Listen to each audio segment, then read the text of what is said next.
Всем привет, меня зовут Леонид, вы на канале Мамовшип, и сегодня мы поговорим про покупку недвижимости в Аргентине простыми словами. Я знаю, что таких видео просто миллион в интернете, более того, у нас же на канале есть разговор с риэлтором, но, знаете, они все такие заумные, и тем более у меня уже есть своя квартира, которую я купил, и я понимаю, как что работает, и более того, я понимаю, на что нужно обратить внимание, потому что у меня вот такое вот количество проблем с квартирой, и, наверное, вам будет интересно. Очень простыми словами попробую все объяснить. Значит, смотрите, очень часто вопрос, прям поедем от покупки до там, заселения и жилья по порядку. Значит, смотрите, вы хотите купить квартиру. Ну, скорее всего, возможно, вы еще иностранец. Вы прилетели по русскому паспорту сюда и хотите ее купить. Можете ли вы это сделать? Да, можете. Вы идете в налоговую, получаете там специальный налоговый номерок. Это займет 1 час.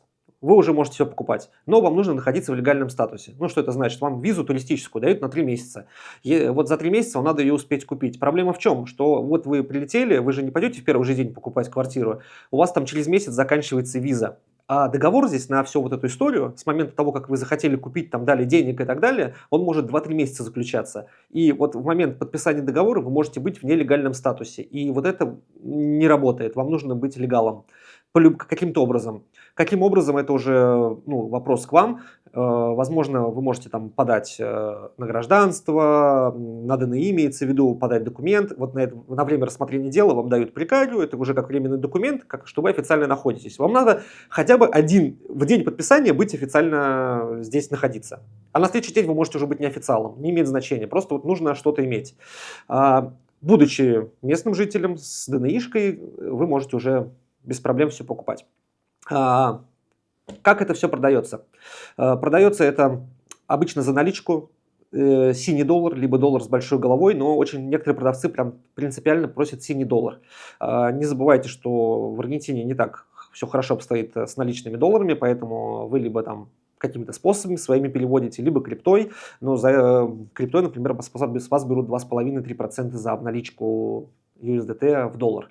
Вот. И вам никто сразу не поменяет, да, там сумму 100 тысяч долларов, например, 150, 200. Ну, это надо по чуть-чуть постепенно менять. Ни у одного обменника столько сразу не будет. Вот, то есть надо на это тоже заложить время. Иногда ты пишешь в обменник, говоришь, мне нужны деньги, они пишут, а у нас нет, извини, дружок. Обратите на это внимание. Вышел закон, что вы можете расплачиваться криптой. Он реально существует в Аргентине уже, по-моему, несколько месяцев, но я не слышал ни одной сделки в крипте. То есть люди, которые продают квартиры, они не пользуются криптой в принципе, не понимают, что это такое. Чаще всего продают реально те, кто хотят купить что-то другое. Очень часто это бывают какие-то инвесторы, которые покупают квартиру, если это вторичка, на котловане, ну, как обычно, да, ждут, дом строится, там стоит годик-два, и они его продают там с прибылью 30-40%. Я не знаю, сколько они, мне не интересно, сколько они зарабатывают, но факт того, что они купили, продали, для них это быстрая сделка, им нужен нал, чтобы купить что-то, видимо, дальше. Вот. Или положить деньги под подушку. Обратите на это внимание.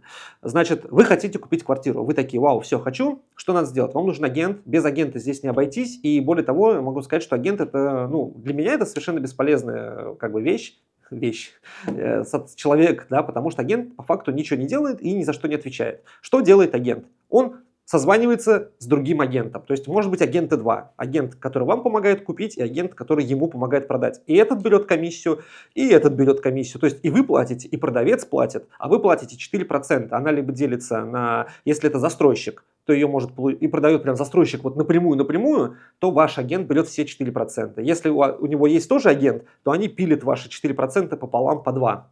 То есть по факту вы платите дохрена людям, которые только созваниваются с друг другом, и когда вы купите квартиру, они не будут нести никакой ответственности ни за одну поломку. Вообще им интересно только, мне кажется, до момента начала подписания договора. Вот. Как бы вам не хотелось.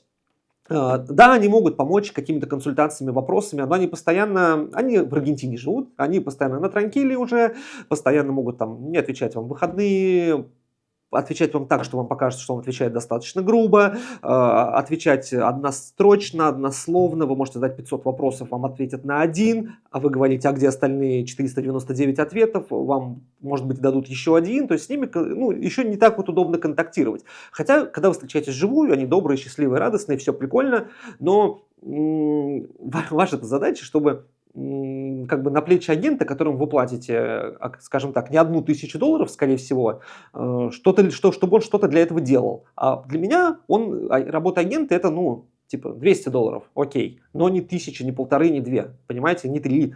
То есть вот реально его работы на $200. Вы должны это понимать, и, наверное, вы должны драть этих агентов, как бы постоянно им писать, напоминать, как бы и так далее. То есть, если вы нашли хату, вот, например, нашел квартиру недавно и хотел посмотреть ее, и неделю просто агент не мог ответить, когда можно посмотреть. Ключи, вот ты агент, ты сидишь в агентстве, у тебя ключи. Чем ты занят? Скажите мне, что каждый агентств недвижимости в Аргентине триллион. На каждой квадре есть агентство недвижимости. Уж не поверишь, что они все заняты чем-то полезным. Они действительно просто пинают болт, и неделю могут как бы вот ты пытаться попасть в эту квартиру. А более того, через неделю они скажут, что уже продано. Или что уже 6 человек ее смотрят в один день. Да? Хотя ты вот уже чуть ли не вчера был готов ее купить. Поэтому, да, не забывайте, что вот реально сделки могут быстро соскакивать, то, что вы хотите купить, а хату быстро забрали. И надо постоянно писать, ну как. Вот если вы прям заинтересованы, лучше так сразу делать. Значит, все-таки вы нашли хату, она вас устроила. Что надо сделать? Надо посмотреть все, что вас не устраивает в этой квартире. Вот, например, самая распространенная проблема – это шкаф. В каждой хате есть встроенный шкаф. И вот он какое-то слово, косой, кривой, вообще все очень плохо. Вот все, что я видел, всегда вот эта проблема. Трещины на стенах, новая квартира, все стены в трещинах, отбитые углы на полу, там, около пола, вот эти цементные, да, на балконе, просто отбитые углы, как будто их молотком специально отбивали. Может не работать кондиционер. Когда вы приходите смотреть, может быть, на хате даже электричества нету, и вы не можете проверить. Или нет пульта от кондиционера, чтобы включить, то, что он лежит дома у владельца, и это дадут тебе только потом. А по факту ты купишь, а кондиционер у тебя не работает. И если он был включен вообще в квартиру. А отремонтировать кондиционер будет стоить, не знаю, баксов 200. А почему вы должны за это платить? Это должен проверить агент. Но агент этого не будет делать, если вы про это не скажете. В этом-то и прикол. То есть вот эти все вещи, все, что вас не устраивает, это надо сразу сказать. Более того, вы должны понимать, здесь все работает не так. Если в России вам вот застройщик, например, вы покупаете новую квартиру, и застройщик говорит, там акт приема передачи вы подписываете в конце, и вы говорите, здесь вот там царапинка, здесь капля краски, я не буду подписывать, пока вы это не исправите. Здесь не так. Здесь тебе говорят, подписывай и иди в жопу.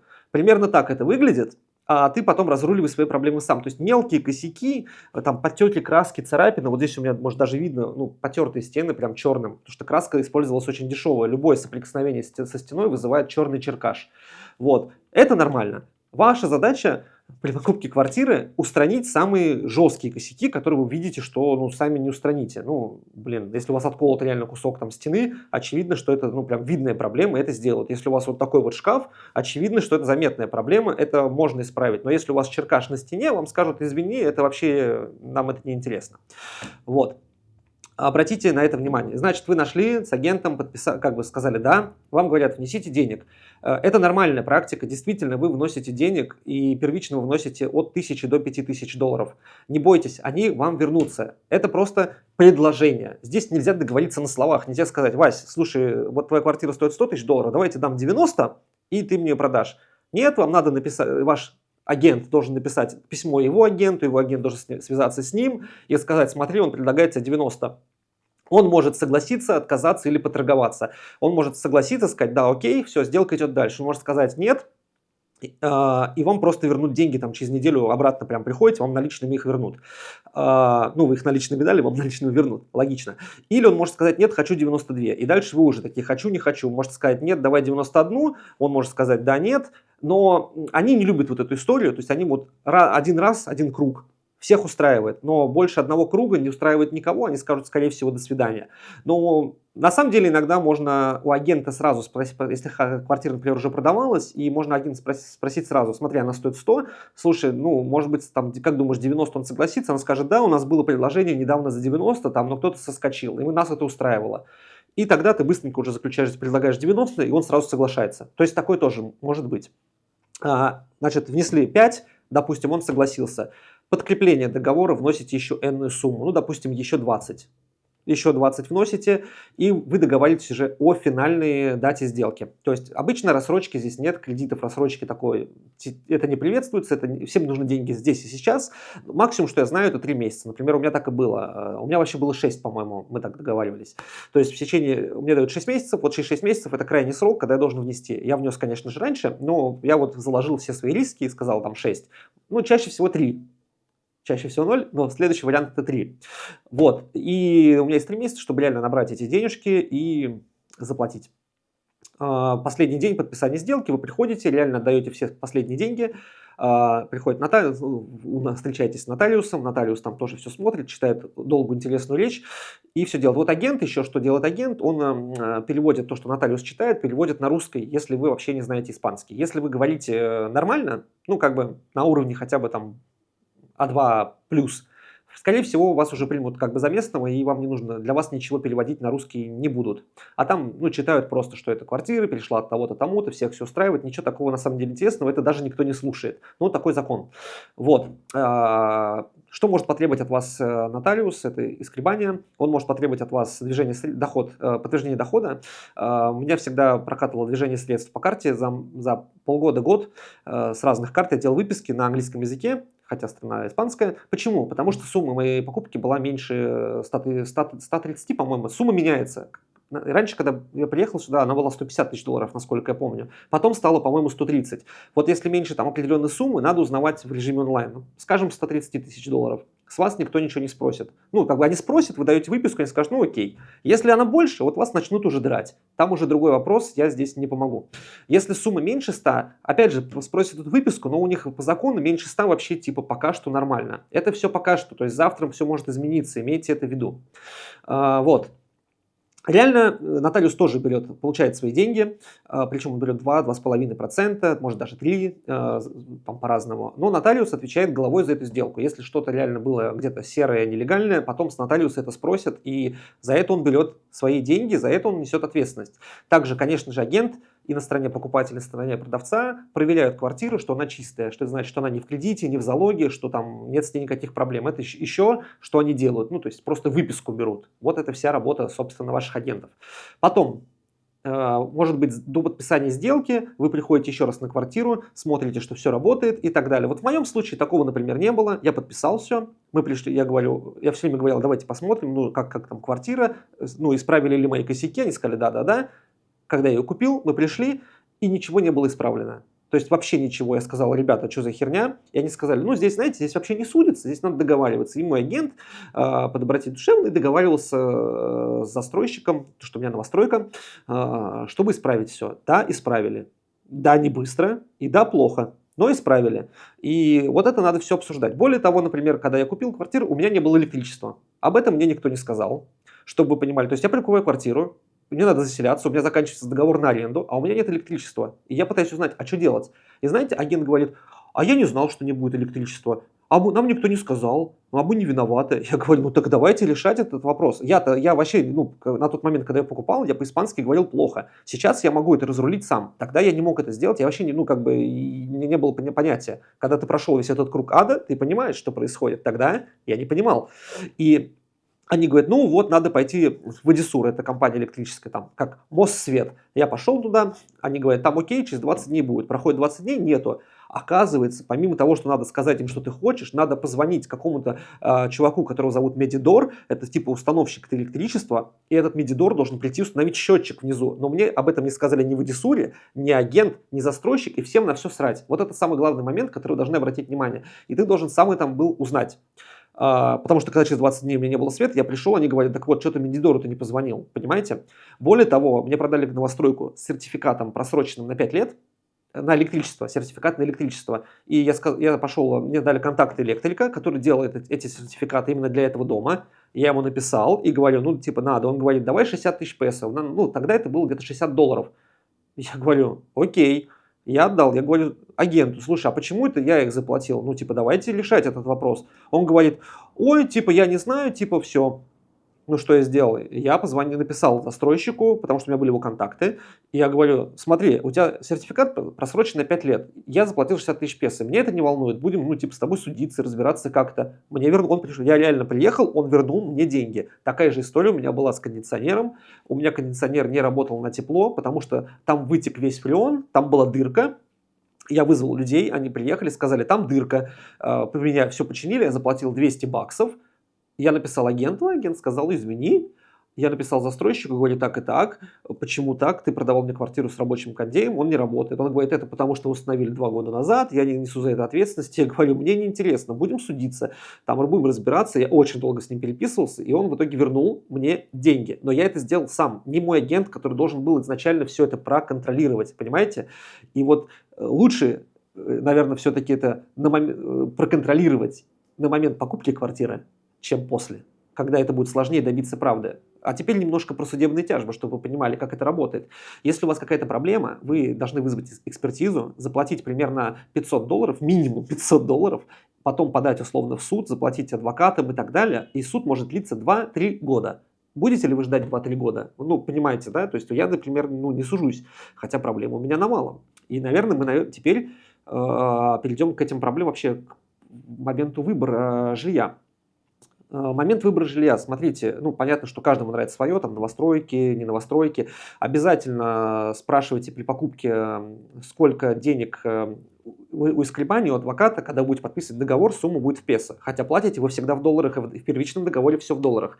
И продавцы не хотят платить налоги в большом размере, они могут согласиться, скорее всего, на 50% стоимости недвижимости. То есть, если ваша квартира стоит $100 тысяч, вот в этой бумажке будет написано, что она стоит $50 тысяч, ну, переведенные в песо на момент покупки.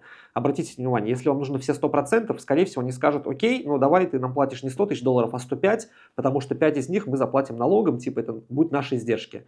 Вам нужно сразу это согласовать у нотариуса, ну, как бы у агента, агент уточнит у продавца, у агента продавца, агент продавца уточнит у продавца, вот эта вся цепочка ада еще займет время. Вот, имейте это в виду. Что дальше? Ну, конечно, качество. Качество зданий, цена не соответствует качеству. Я смотрел много квартир, и все очень плохо в плане качества. То есть квартира за $100 тысяч соответствует качеству на $10 тысяч. Очень плохо строят. Причем, ну, старые дома вот где-то в центре, в микроцентре, наверное, прям реально хорошие, но там не хочется жить, да? А вот где я живу, например, в Кабашите, хочется жить, но качество домов плохое. То есть с чего надо начать? Конечно, ребята, ну, простукивайте стены. Наверное, чего я вас буду учить, как что проверять, да? Вы сами определитесь, просто не рассчитывайте на то, что вы купите что-то идеальное. Это невозможно. Вот чтобы я обратил внимание, с чем у меня были самые большие проблемы всю зиму, это окна. Я их поменял. Вот это окно, как видите, пластиковое. Где вы видели в Аргентине пластиковые окна? Вот здесь. Замена окна стоит $1500 одного. Всю зиму у меня были каждое утро подтеки капель. Подтеки капель вызывали грибок и плесень. У меня каждый день, ну, как бы фактически был грибок и плесень, приходилось протирать это, я покупал средства по обработке. Это тоже не особо помогает, то есть ты обработаешь, через недели-две у тебя опять грибок и плесень. Окна дуют. То есть, чтобы вы понимали, мы резали губки для мытья посуды, я купил несколько блоков, мы их резали пополам и запихивали в щели в окне. И я потратил 2 блока. То есть, представляете, какие там дырки? В одну дырку можно запихнуть 4 куска губки. То есть, вот такие вот щели дует просто пипец. Вся квартира дует ужасно. То есть, у меня проклеен балкон, проклеена даже дверь входная, то есть, проклеена поролоном, чтобы не шло, как бы. Специальные такие плашки есть для железно-поролоновые. То есть, все очень-очень плохо. Окна просто в ужасном состоянии. И это то же самое, ну, как бы, и вот почти везде, и у многих моих соседей, и у многих людей, которых я знаю вообще в Аргентине, у них вот эта плесень идет по стене, такая вздутая влага. То есть нету водоотводов, они очень плохо работают, и это надо все устанавливать. Вот я сейчас поменял окна, мы ждем дождь, потому что у меня даже часть стены, например, вздулась от дождя, пошла плесень. То же самое у соседа сверху. Но они просто забивают на это болт. Соседи такие, ну это нормально. Для меня это ненормально, это мое здоровье. Вот. Вот мы берем квартиру, соединение окон, и вот мы видим вот такую вот историю.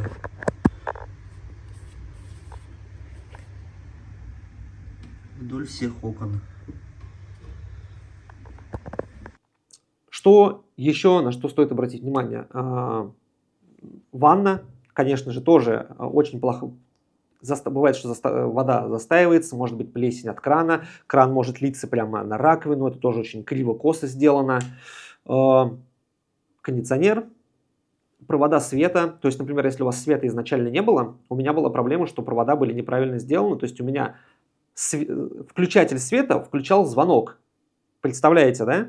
А провода в свет, он просто не был проведен. Там торчало 7 проводов, но ни одного провода, который включает свет. Что делают остальные 6, для меня до сих пор загадка, и для людей, которые мне потом это делали, тоже осталось загадкой. Но вот такой факт. И по качеству дома я вам приложу отдельно сейчас небольшой видосик. Это дом напротив. Квартира у меня напротив стоит от 150 тысяч долларов. Дом сдан буквально 2 года назад. Чтобы увидеть, я вам покажу такой гараж, и там вот все, защита из металла. И почтовый ящик там металлический, там все сгнило. Качество металла сгнило за 2 года. То есть, понимаете, да, то есть использовался там не супер металл, а какой-то супер дешевый алюминий, который умудрился сгнить, при том, что здесь нет там зимы жесткой, да, там не используют реагенты, ничего. Вот это говорит вам очень много о качестве. Вот он наш домик, вот он гараж, посмотрите. Вот так вот оно все развеялось. И вот это вот типа нормально. Сейчас мы снимем его на шире.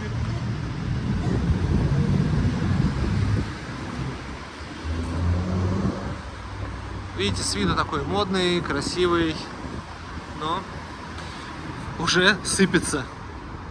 Застройки вообще всего. Конечно же, что еще, что можно рассказать такого? Офф-топ. Обратите внимание на expenses. Офф-топ, конечно же.